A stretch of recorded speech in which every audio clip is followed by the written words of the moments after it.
कोविड-19 की जो स्थिति है उसके बारे में एक संक्षिप्त जानकारी देंगे और उसके बाद आपके प्रश्नों के जवाब देंगे। इस सप्ताह की जो 5 मुख्य बातें हैं वो ये हैं कि अब तक हमने देश में 4,50,00,000 से अधिक टेस्ट कंडक्ट कर लिए हैं।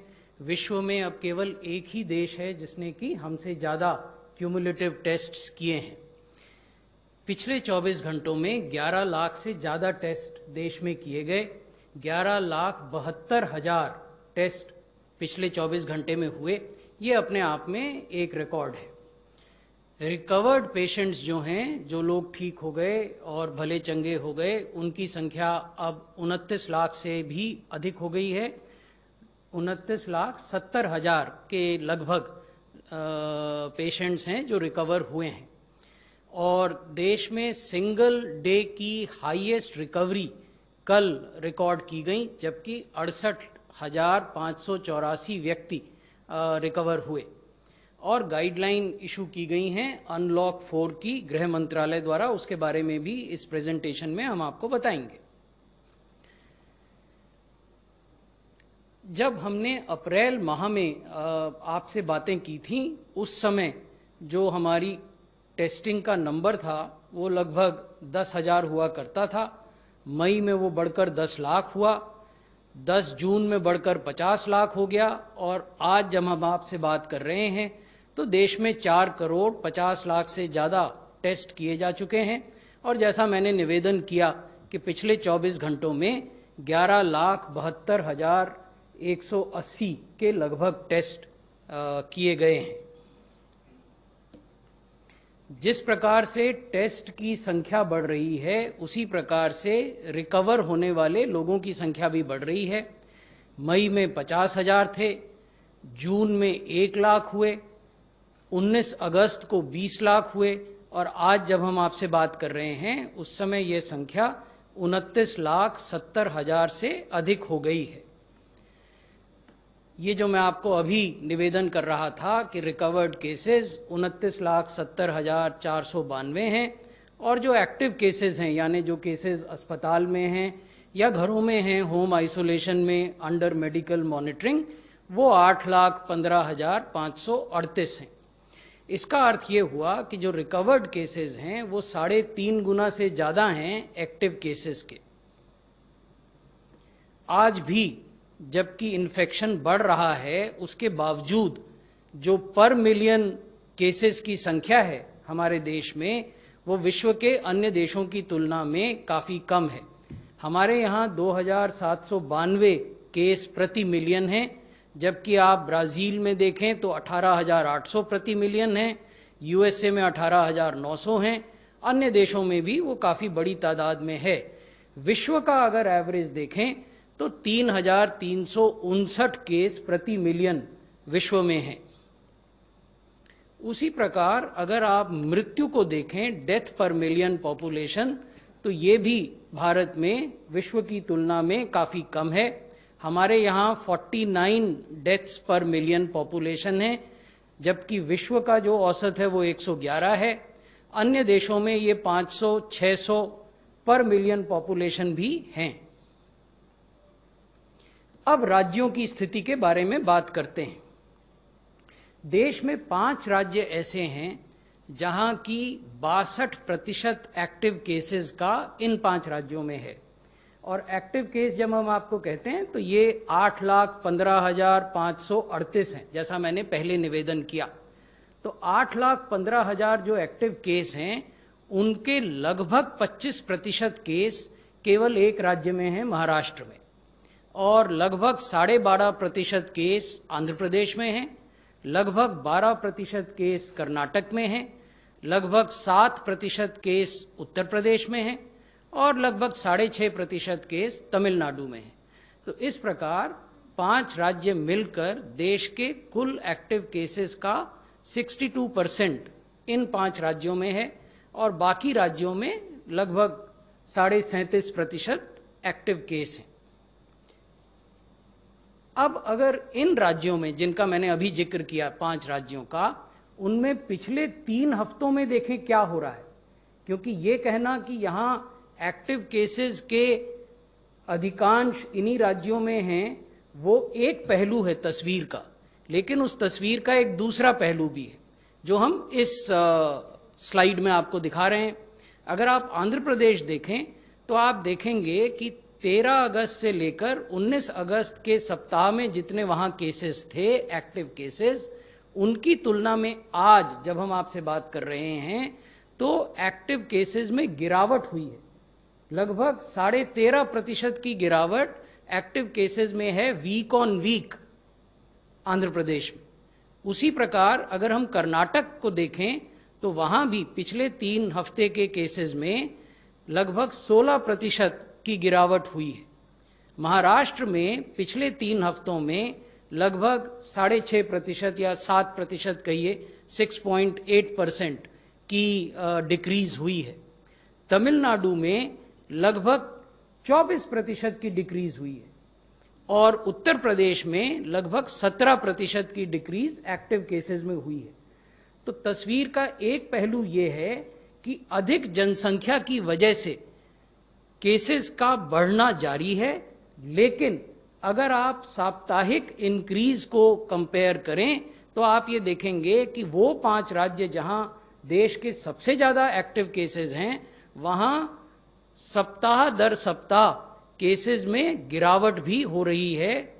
ये एक महत्वपूर्ण तथ्य है जिसको कि हम स्वास्थ्य मंत्रालय में ट्रैक करते हैं और इसको हम average daily active case trajectory कहते हैं।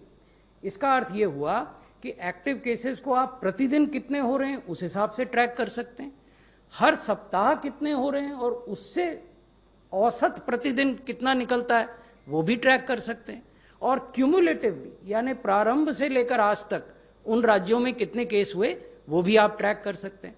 तो स्वास्थ्य मंत्रालय में ये तीनों प्रकार की ट्रैकिंग की जाती है और उसको राज्यों से साझा किया जाता है ताकि राज्य अपनी जो स्ट्रैटेजी है, जो रणनीति है इस पेंडेमिक से, इस वैश्विक महामारी से लड़ने की, उसको और रिफाइन कर सकें और परिष्कृत कर सकें। 5 राज्य हैं जहां देश के कुल कोविड से होने वाली मृत्यु का 70% मृत्यु होती है। महाराष्ट्र में देश की कुल मृत्यु का 37.39% हो रहा है, तमिलनाडु में 11.16, कर्नाटक में 8.83, दिल्ली में 6.65, आंध्र प्रदेश में 6.12, और जो अवशेष लगभग 30% मृत्यु हैं वो देश के अन्य जिलों में हो रही हैं। लेकिन ये भी, जैसा मैंने आपको बताया, ये तस्वीर का एक पहलू है एब्सोल्यूट नंबर्स के आधार पर।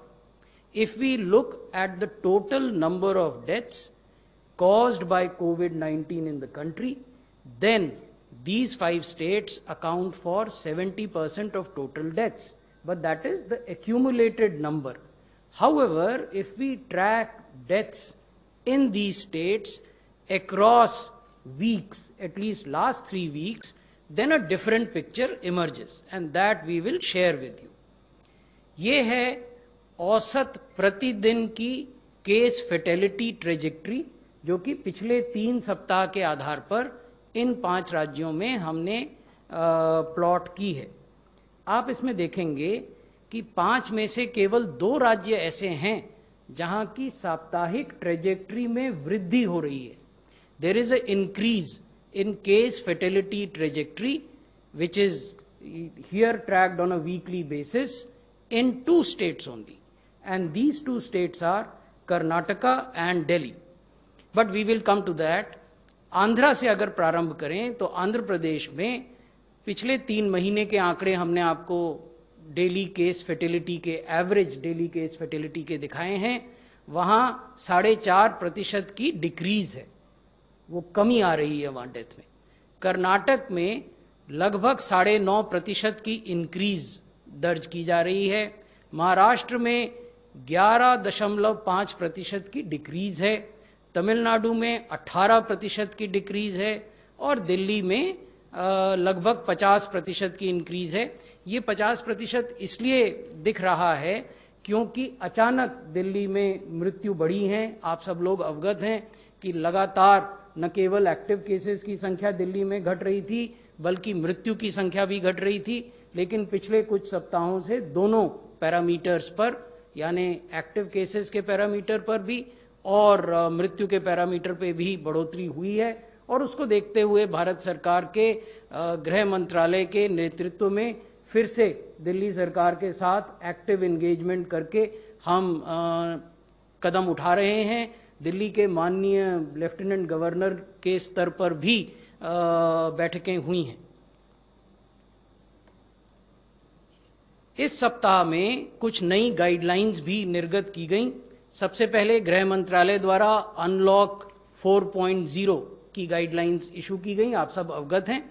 उसमें अधिकांश गतिविधियां परमिट की गई हैं कंटेनमेंट जोन के बाहर, और राज्यों को तथा संघ शासित क्षेत्रों को ये परामर्श दिया गया है कि वो कंटेनमेंट जोन के बाहर किसी भी प्रकार का लॉकडाउन करने से पहले भारत सरकार से विमर्श कर लें। इसके साथ ही डायबिटीज मैनेजमेंट पर क्लिनिकल गाइडलाइंस हमने जारी की हैं स्वास्थ्य मंत्रालय ने, खासकर ऐसे मामलों में जहां की मरीज को कोविड होने की भी संभावना हो या ILI और सारी के सिम्टम हो और डायबिटीज भी हो। उसी प्रकार हमने एक गाइडलाइन निर्गत की है कि कैसे टीबी और कोविड की बाई डायरेक्शनल स्क्रीनिंग की जा सकती है और ILI और सारी के केसेस में टीबी की स्क्रीनिंग कैसे की जा सकती है। अब जो मैं अंत में आपके साथ साझा करना चाहता हूं और आपके माध्यम से सब लोगों से अपील करना चाहता हूं वो ये है कि आने वाले कुछ दिनों में हम त्योहारों के मौसम को देखेंगे। वर्तमान में हम परीक्षाओं के दौर से गुजर रहे हैं। अनेक प्रकार की परीक्षाएं कॉलेजों में, यूनिवर्सिटीज में हो रही हैं। इस सब परिप्रेक्ष्य में ये जरूरी है कि समुदाय के स्तर पर, समाज के स्तर पर कोविड एप्रोप्रिएट बिहेवियर को न केवल अपनाया जाए बल्कि उसको पूरे जोर शोर से प्रचारित भी किया जाए। हम अपने अगल बगल में भी लोगों को समझाएं, अपने गली मोहल्ले, आस पड़ोस, अपने परिवार के भीतर, अपने वर्क प्लेसेस में ये बताएं कि कोविड एप्रोप्रिएट बिहेवियर को अपनाना अत्यंत आवश्यक है। तो कोविड एप्रोप्रिएट बिहेवियर क्या है? हम 2 गज की दूरी बना के रखें। जब तक कोई वैक्सीन नहीं आती तब तक सोशल डिस्टेंसिंग ही सोशल वैक्सीन है। हम अपने हाथों को निरंतर साबुन और पानी से धोएं, चाहे वो मैले न हो तो भी धोएं। एल्कोहल बेस्ड सैनिटाइजर्स का उपयोग करें। रीयूजेबल फेस कवर और मास्क पहनें। अपने आँखों, नाक और मुंह को हाथ से छूने से बचें। और जब भी हमें खांसना हो या छींकना हो तो अपने नाक और मुंह को कवर करें। तो ये बहुत महत्वपूर्ण है। और ये इसलिए महत्वपूर्ण है कि जब आप आर्थिक गतिविधियां करते हैं या अन्य किसी प्रकार की गतिविधि करते हैं तो लोग एक स्थान पर एकत्रित होते हैं और तब ये आवश्यक हो जाता है कि सब अपनी अपनी सुरक्षा की पूरी जिम्मेवारी लें। बहुत बहुत धन्यवाद। धन्यवाद सर। अब मैं रिक्वेस्ट करता हूँ DG ICMR से, सर आप बोलना चाहेंगे और we can take the questions together. Friends, we can start with your questions. 62। Sir मेरा ये सवाल है कि जो इम्यूनिटी अगर कोई पॉजिटिव होता है उसका ठीक होता है तो इम्यूनिटी कितने दिन तक रहती है, और इसको लेकर कोई सर्वे किया गया है कि कब तक इम्यूनिटी रहती है शरीर में, और वैक्सीन को लेकर अब तक किस स्टेज पर हैं सर, कितने कहां तक पहुंचे सर? वैक्सीन के प्रश्न का जवाब DG ICMR दे देंगे। जहां तक इम्यूनिटी का प्रश्न है, अलग अलग तरह की साइंटिफिक स्टडीज स्वास्थ्य मंत्रालय के संज्ञान में हैं जिनमें ये कहा गया है कि 5-6 महीने से लेकर सालों तक इम्यूनिटी या एंटीबॉडीज रहते हैं। लेकिन हमारा सबको परामर्श ये है कि चाहे आप बीमार हुए हों और रिकवर भी हो गए हों तो भी जो सोशल डिस्टेंस, मास्क पहनना, हाथों को धोना, इन सब चीज़ों को पूरी सावधानी से इनका पालन करें।